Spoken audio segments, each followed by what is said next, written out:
Gina andava pelas margens do rio, contava e catalogava mentalmente as aves e as flores, e ficou por muitos minutos assistindo ao trabalho diligente das formigas, à luta sem trégua dos besouros que se encontravam caídos de costas e as libélulas que pairavam sobre as águas.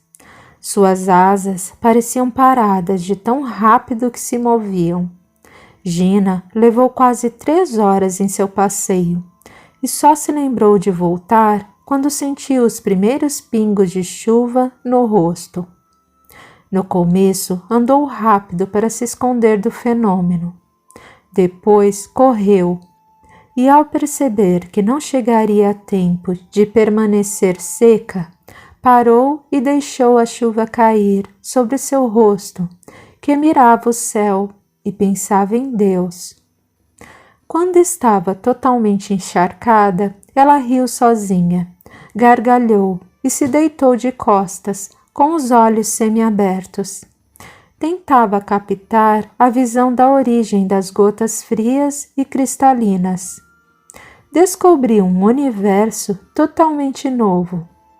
Nunca tinha olhado para dentro da chuva. A chuva era linda. Fechou os olhos e viu sua mãe. Lembrou-se da recomendação do padre. Converse com ela, como se ela estivesse viva e ao seu lado. Mãe, saia desta chuva ou vai quebrar seu resguardo. Eu não estou de resguardo. Não tenho filhos há 13 anos.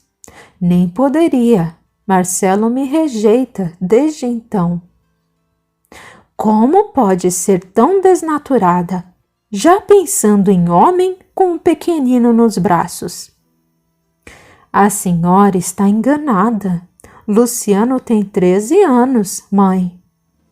Não tente me enganar. Nada de banho, extravagâncias, e mantenha Marcelo longe de você. Não estou entendendo. Você não imagina como eu tenho lutado para manter este tropeço nas terras do senhor feudal. E você? Gina interrompeu a mãe abruptamente. Marcelo não é um tropeço, é meu esposo e eu o amo. A senhora não sabe como sofro com sua indiferença, com sua ausência. Eu não quero que ele se mantenha longe de mim. Eu a estou protegendo de ter um filho a cada ano. Mãe, eu não lhe pedi essa proteção. Eu sei o que é melhor para você. O melhor para mim é estar ao lado do meu esposo. Não percebe como estou sofrendo? Percebo, sim, mas sei também que não aguenta mais tantos filhos. Eu não aguento mais ter de cuidar de seus filhos. Já estou velha. Não admito que tenha mais um único bebê. Eu a proíbo. Não pode fazer isso. Não tenho culpa se não pôde ter outros filhos. Tem, sim. Foi o seu parto doloroso e difícil que corrompeu meu ventre. Está me culpando por sua infertilidade e me torna infértil também, só que cruelmente me separou de meu esposo? Sente despeito da própria filha? Filha ingrata, passei boa parte da minha vida criando seus filhos e daquele lá. Não mais farei isso. Mãe, a senhora não pode mais fazer nada disto. A senhora morreu faz quase 14 anos. Em uma de suas gravidezes mal sucedidas, acabou morrendo. Não sabia disto? Está louca? Além de me tirar a capacidade de gerar, ainda quer me enlouquecer? Vai tomar umas pauladas. Tentou agredir a filha, mas não conseguiu, e completamente louca, jogou todo o cabelo para frente do rosto e, chorando aos berros, correu pela margem do rio. Fernando Castelli chegou perto dela e, ao ver o rosto do Duque da Calábria, ela se acalmou. Duque, ajude-me, querido amigo, como dói a ingratidão de um filho. Sente-se aqui. Olhe para o que vai acontecer com Gina. Marcelo chegava perto da esposa, adormecida. Vestia uma capa grande com capuz. Gina, o que aconteceu com você? Abrindo os olhos lentamente, ela visualizou o rosto do esposo e suspirou sonoramente. Nada, meu querido. Eu estava olhando para dentro da chuva. É a coisa mais bonita que já vi, depois de você. Ele dispensou a capa e deixou-se molhar também. E, deitando ao lado da esposa, olhou para onde ela indicava e repetiu ternamente: Concordo, eu também nunca tinha visto isso.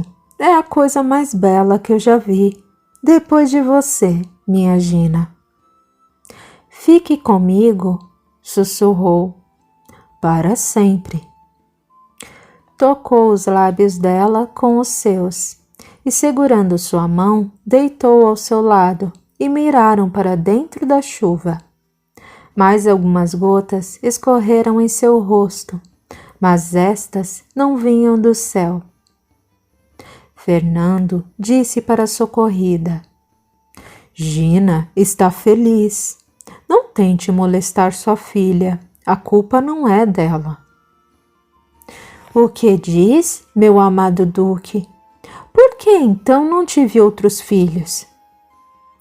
Minha cara amiga, como poderia explicar o que acontece com você? O que faz seus bebês não se tornarem maduros é o seu sangue. Ele é de uma espécie diferente do de seus bebês, e seu corpo, então, os toma como um corpo estranho dentro do seu corpo e os expulsa. E por que não foi assim com ela? Porque ela foi a primeira, e seu organismo não teve tempo para preparar essa defesa. A partir daí, então, para que algum vingasse, teria de ter o sangue igual ao seu, o que foi quase impossível, pois o sangue de Enzo predominava sobre o seu. Mas a origem deste problema está em uma vida anterior, quando, traindo sua então irmã, Gina, tornou-se amante de seu marido e meu neto, Marcelo. E para não vir à baila o seu crime de adultério, cometia outro, o do assassínio de seus próprios filhos dentro do ventre. Hoje, os três novamente se encontram juntos, e Gina bravamente traz seus filhos assassinados para a vida. E você, ao invés de lhe ser grata, a inveja e atormenta desta forma, dirigindo a seu genro dardos da malícia e da discórdia por puro despeito. Gina a perdoou de coração e está desfazendo seu erro, devolvendo a vida que você interrompeu aos seus filhos, e você está adoecendo sua pobre amiga. E eu estou só cuidando dela para que não morra de tanto parir. Você a está impedindo de viver, de ser feliz, de amar o esposo e de pagar os seus débitos.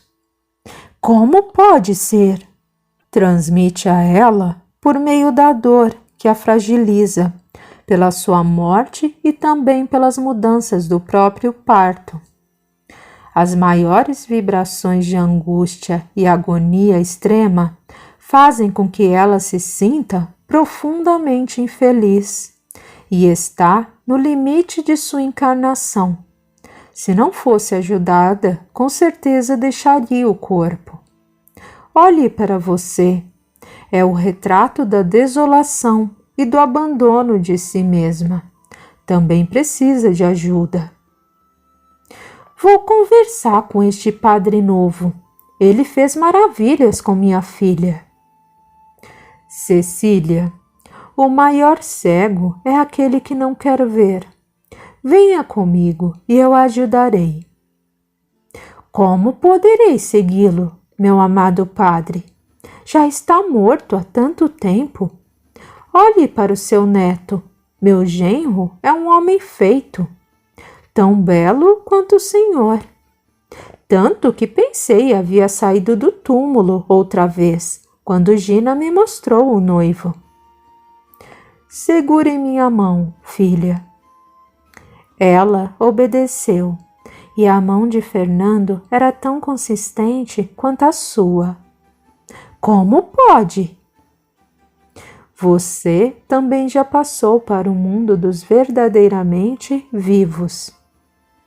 É verdade? Eu morri mesmo? Ninguém morre. Eu sou mestre em afirmar isso. Sorriu, tentando gracejar com Cecília, que ensaiava um choro convulso. Venha comigo. Farei contigo o que Felipe fez para Gina. Ficará bem melhor. Ao sentir o abraço do duque, ela desabou em um pranto de vergonha e arrependimento sincero. E ainda abraçada ao benfeitor de toda a vila, seguiu com ele para o tão adiado tratamento e repouso.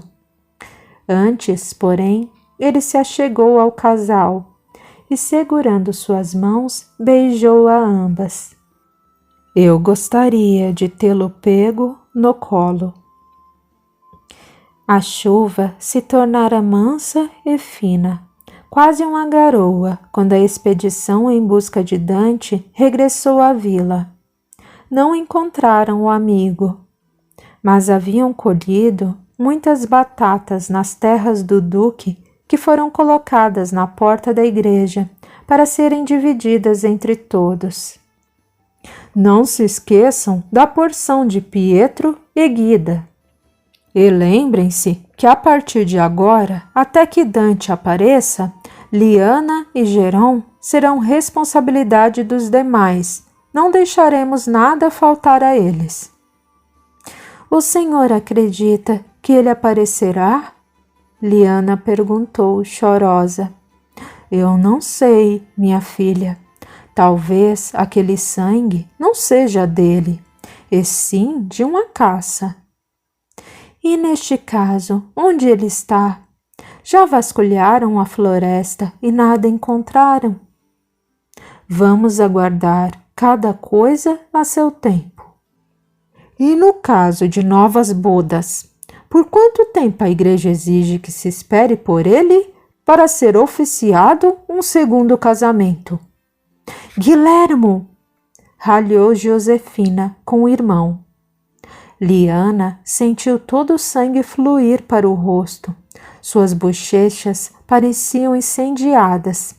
E olhando para o chão lamacento, correu para casa, sem tomar sua parte das batatas. Todos olharam para ele. Foi só uma pergunta. Qual o problema em querer saber quanto tempo a igreja leva para declarar um desaparecido morto? Que curiosidade mórbida e suspeita! Até parece que deu fim ao marido para se apoderar da esposa. E por acaso está me acusando de matar Dante, Maria? Não é bem assim. A primogênita de Teresa estava visivelmente embaraçada. É que você está sempre olhando para Liana de maneira cúpida. Francamente, Teresa, sua filha está ficando mesmo maluca. Coisas de solteironas. Amigos, vamos mudar o rumo desta discussão? Interviu Felipe, percebendo que teriam problemas. Percebeu o esperto sacerdote que entre Guilhermo e Liana havia algo proibido e que Maria se incomodava muito.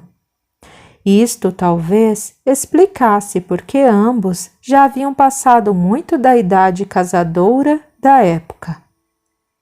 Que tal se as mulheres se ajuntassem para fazer batatas assadas e todos comessem junto na igreja? Poderemos confraternizar e comer uma iguaria deliciosa. Todos concordaram e se dirigiram para suas casas em busca de roupas secas e um pouco de descanso até a hora do almoço.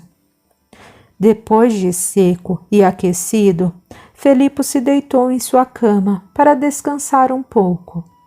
Recordou os últimos 3 dias e parecia quase impossível tudo o que havia acontecido em tão pouco tempo.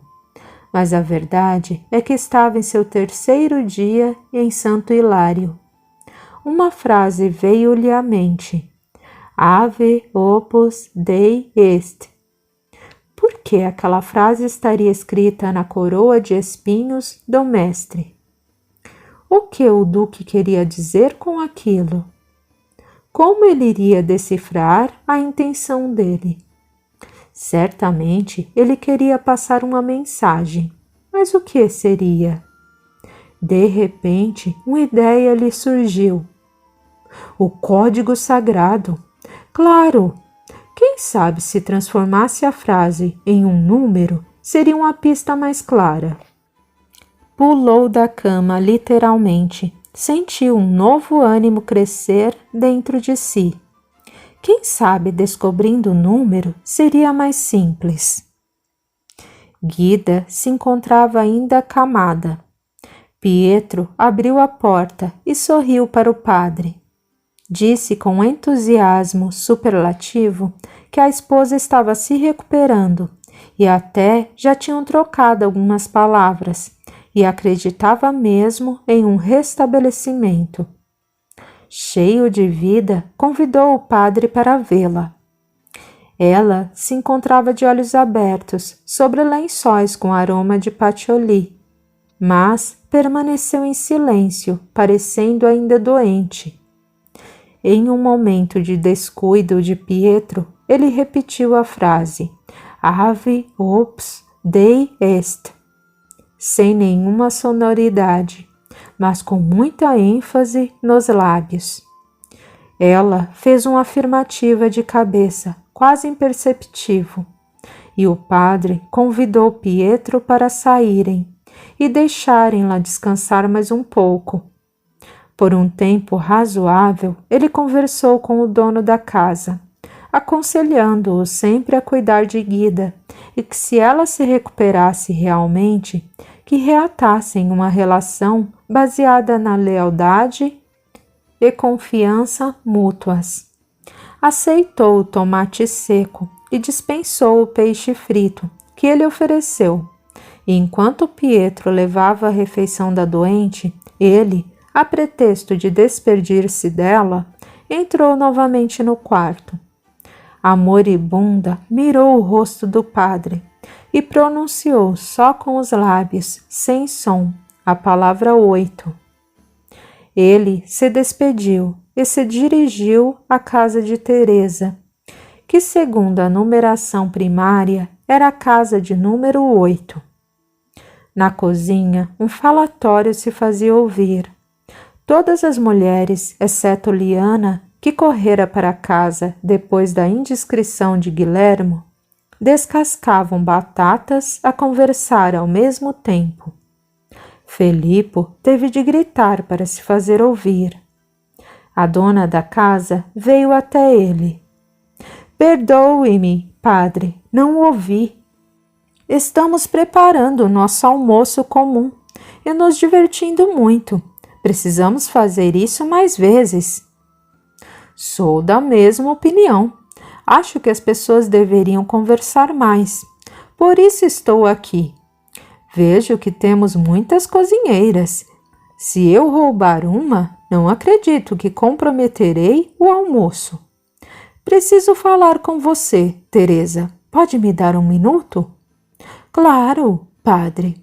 Mas vamos até a igreja. O barulho aqui está infernal. Sentados no último banco da nave vazia, cada ruído se tornava um eco. Francesco dormia no amontoado de palha sob o coro.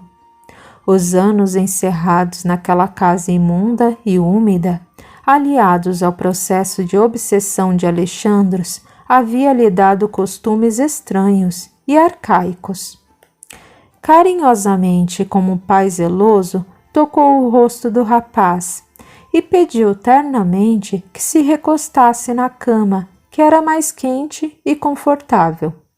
Ele obedeceu e seguiu quase automaticamente.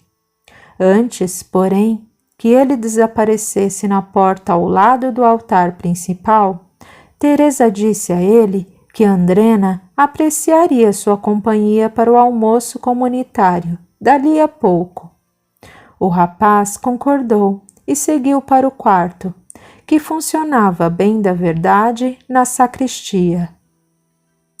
Este estado de sonolência não passa, não é, padre? Claro, seu corpo se encontra muito maltratado, por anos de desnutrição, falta de higiene e assédio cruel de Alexandros. Agora que os 3 problemas foram sanados, ele se recuperará, mas isso levará um tempo. Acha que ele pode ser um homem normal em todos os sentidos? Quer saber se deve ou não incentivar o interesse de sua filha por ele? Ele respondeu, sem esperar pelo parecer de Teresa. Acho que Francesco pode ser um excelente marido e pai amoroso, pois se trata de um espírito doce, sábio e humilde. Contudo, é imprescindível que os jovens se entendam, independente de nossas opiniões. Está certo, já me sinto mais tranquila. Mas a que viemos aqui? O que pretende de mim, padre? Em uma mensagem secreta do Duque da Calábria, se refere ao número correspondente à sua casa. Tem ideia do porquê? Não, padre. Eu juro pelas minhas filhas. Nem imaginava que ele havia feito qualquer referência à minha casa. Há quanto tempo essa casa pertence à sua família? Desde sua construção. Mas não bem a minha família, e sim a família de Vincenzo, meu falecido esposo. Como morreu Vincenzo? Sofreu um acidente na caça, coisa triste. Era tão jovem, meu Vincenzo. As meninas tão novinhas. Sabe me dizer se ele simpatizava com os caveiras? Cruz credo! Ele era católico, fervoroso. Tem certeza? Por que pergunta? Saiba o senhor que ele era o melhor amigo do falecido Domingo Brunello. Que Deus os tenha em sua glória. Onde os sepultaram? No cemitério. Onde mais seria? Importa-se se eu exumar sua tumba? Se eu me importar, desiste de abri-la? Não. Eu não me oponho, mas posso saber qual seu interesse nisso? Por enquanto, não. Deixe-me abrir a cova primeiro. Não faça isso sem me avisar. Faço questão de acompanhar. Fique tranquila, eu a avisarei. Agora pode ir ajudar as outras a preparar as batatas. Todos já estão famintos. Quando Teresa saiu da igreja, Felipe se pôs a cismar. Se encontrasse o corpo de Vincenzo, sua teoria cairia por terra, mas acreditava que estas chances eram muito remotas. Uma rajada de vento o tirou do estado contemplativo em que se encontrava. Uma folha da porta se abriu com estalo, seguido de rangido. Pensou estar vendo um fantasma, ou melhor dizendo, o fantasma do Duque da Calábria. Mas não era bem isso.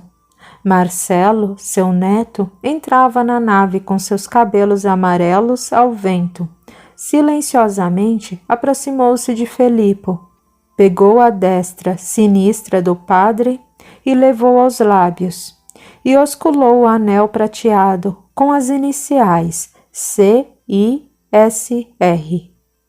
Obrigado pelo que fez por mim. Serei eternamente grato ao Senhor. Já havia desistido da minha esposa. Eu nada fiz por Gina. Apenas disse a ela o que ela deveria fazer em prol de si mesma. Nunca desista de um ser humano, pois ele tem um poder incalculável de superação. O Senhor tem razão. Fui muito... Nada de culpa. Ela não nos leva a lugar nenhum, senão para nossa própria decadência. Gina começa a melhorar. Sei que qualquer dia estará como você a conheceu um dia. Tenha paciência, se por acaso demorar um pouco. Se ela permanecer como hoje, já me sentirei extremamente ditoso. Ela ficará melhor. Padre, ouvi parte da conversa do senhor com Teresa. Não abra a tumba de Vincenzo Guglielmelli. Ele não está lá, não é? Isso, ele não está lá. Foi ressuscitado por Guida? É um caveira? Desde que Andeca, o último rei suevo do condado portucalense, entregou a Fernando Ortega de Castelli o tesouro grego, este nobre cavaleiro se associou a mais 3 nobres no intuito de proteger o tesouro. A cúpula da cavalaria é formada por 4 cavaleiros. O número 4 é meio que sagrado para nós. Cada comunidade tem muitos adeptos, mais 4 líderes, entende? Sim. Quer me dizer que Vincenzo é um deles? Isto? Você e seu tio, mais 2? Meu tio, sim. Quanto a mim, sou apenas um iniciado. Não ocupo a cúpula. Antônio Íbero seria outro? Seria, se não fosse pelo simples detalhe de tê-lo sepultado há 2 dias. Tem alguém em seu lugar? Quem é o 4º cavaleiro? Irmão Íbero se foi anteontem. Ainda não há tempo para que outro iniciado tome seu lugar. Estas coisas demoram um pouco para serem decididas. Está querendo saber muito para alguém que mal colocou o CISR. Desculpe-me. Teresa mentiu ou realmente acredita ter morrido seu marido? Mas ele morreu. É assim que nos sentimos. Mortos para tudo quanto não é relevante. Mortos para Roma. Renascidos para Jesus. Espero com essa revelação ter poupado ao Senhor o trabalho de abrir a tumba, e que o Senhor poupe a nós e a família dele do constrangimento de uma tumba vazia. Teresa não sabe que ele é um cristão redivivo, e isso não será para ela uma descoberta feliz, principalmente pelo fato de saber que o marido, mesmo tendo deixado a tumba, não a procurou mais. E por que ele não o fez? Ele não o fez ainda. Teresa precisa ser preparada. Nem sei se aceitará ser esposa de um caveira. Quando nos julga pactários das trevas, mortos-vivos amaldiçoados, filhos do mal. E quanto a Gina e seus filhos? Quando conheci Gina, já era um iniciado. Ela não viveu minha morte. Por ser neto de Fernando Castelli, fui criado para tal. Fui iniciado aos 12 anos. Nunca fui padre romano, por isso pulei o CISR. Por que acha que seu avô quis chamar a atenção para a casa de Teresa? Ele quis?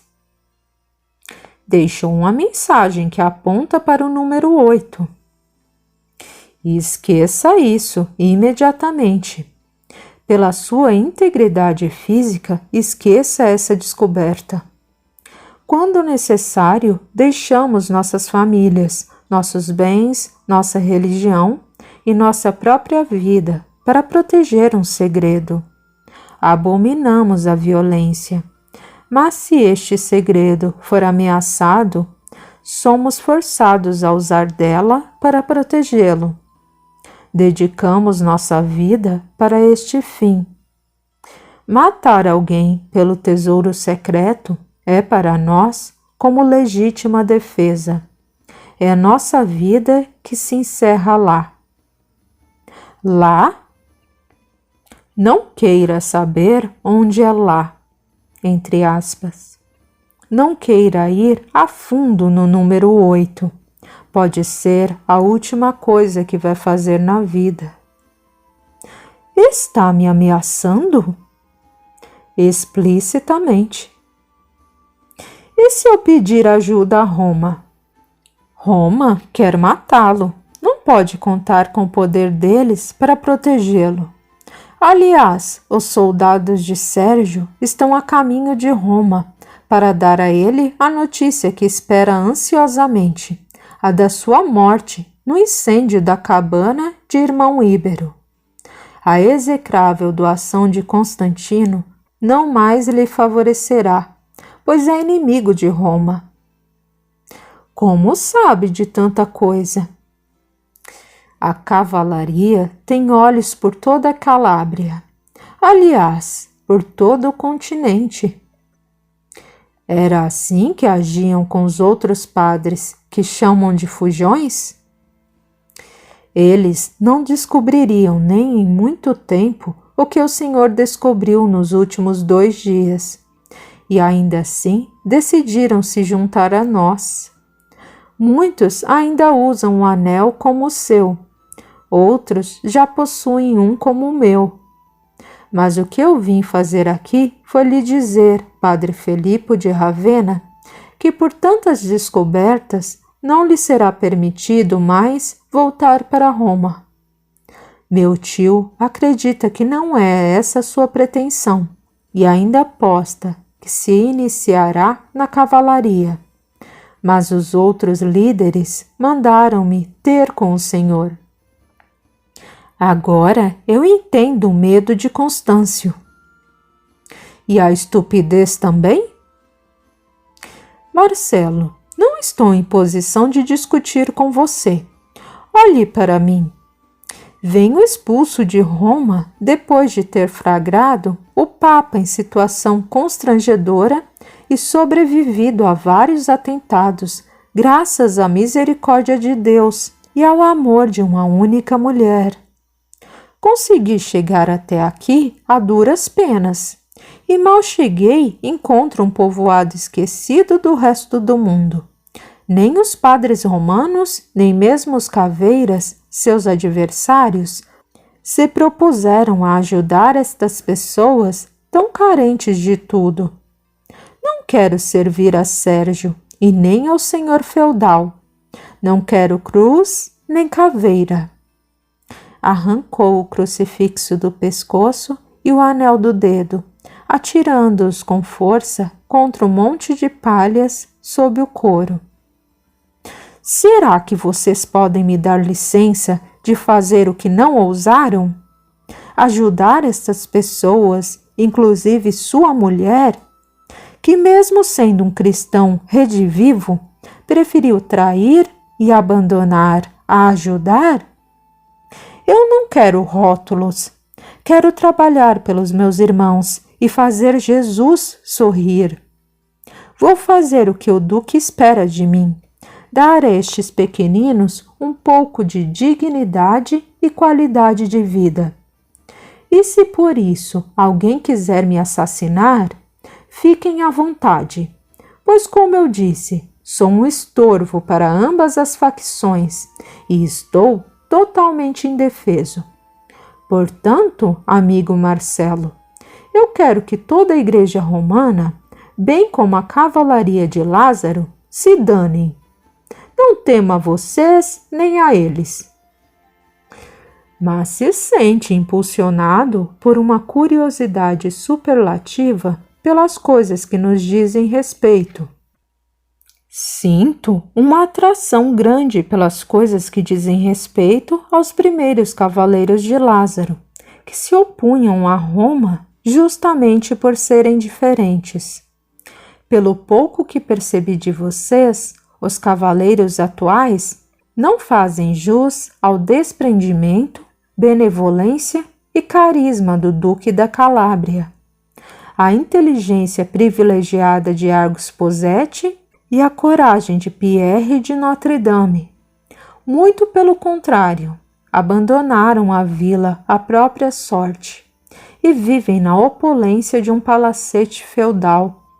Não é à toa que, tendo 3 netos, sendo um membro da Irmandade, o Duque me trate por seu sucessor. Eu não me interesso pelo tesouro que guardam. Não me importo em morar sobre mármores de Carrara. Eu nunca tive nada, a não ser o dia e a noite. O tesouro que me interessa é aquele que vocês renegaram, e não o que guardam com tanto zelo. Eu me importo com as pessoas. Não se preocupe, eu não levarei segredos de vocês para Roma, e nem tampouco os trouxe de lá para vocês. Eu quero continuar o projeto de Fernando Castelli. Quero fazer este povo crescer.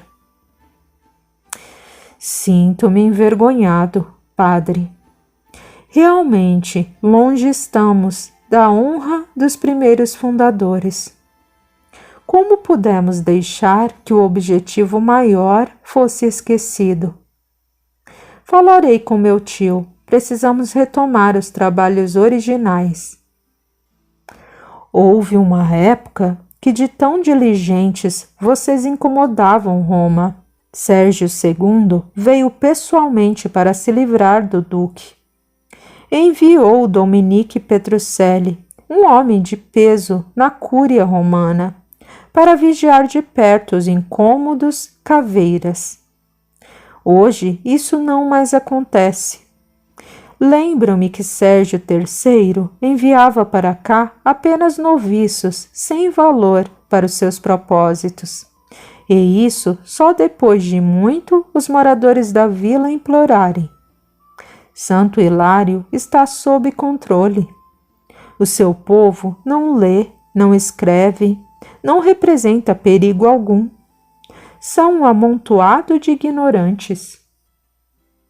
Guardamos um tesouro há 500 anos que pode incomodar muito. Tesouro este que, se encontrado pelos moradores desta vila, não mudará nada, já que eles são analfabetos. Marcelo engoliu em seco, pensando. Ia longe, realmente, o tempo em que as atividades da caveira arrancavam o Santo Padre de seu trono para empreender uma viagem de 500 quilômetros. Hoje ele nem se importava com Santo Hilário. Meu Deus, o que fizemos da Irmandade? Difícil ouvir toda essa verdade, padre. Perdoe minha insolência. Na verdade, nós, os caveiras atuais, transformamos os lendários 4 cavaleiros da cúpula em um quarteto pusilânime. Sinto meu avô me dizendo que os primeiros estão de volta. Não estou entendendo muito bem, mas creio que ele se refere ao Senhor e a Francesco.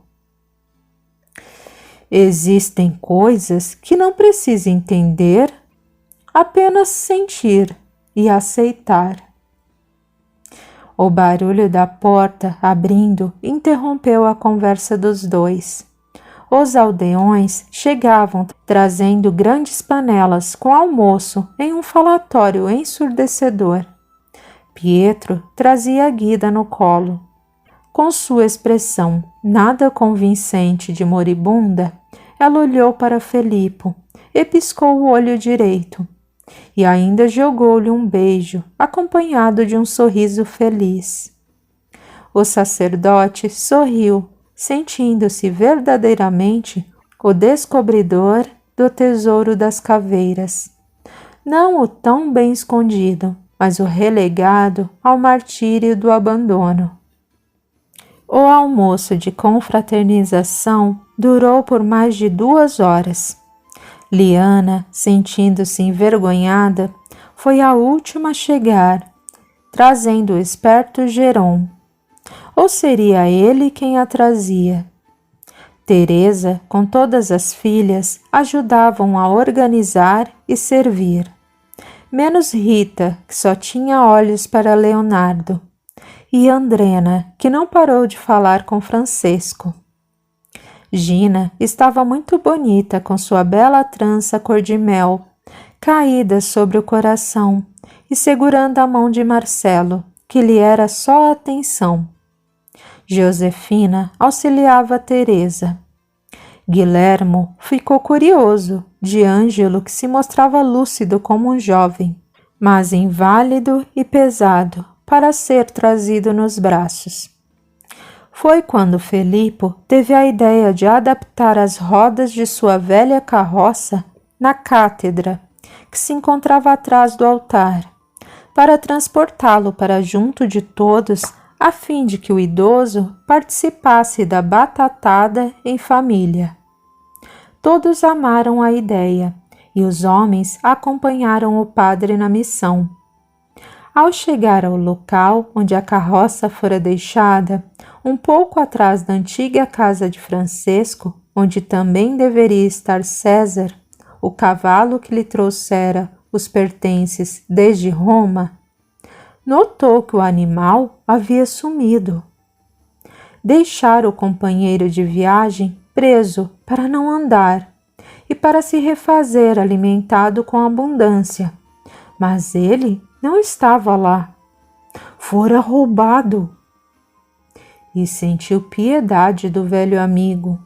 Com o outro não teria o mesmo tratamento.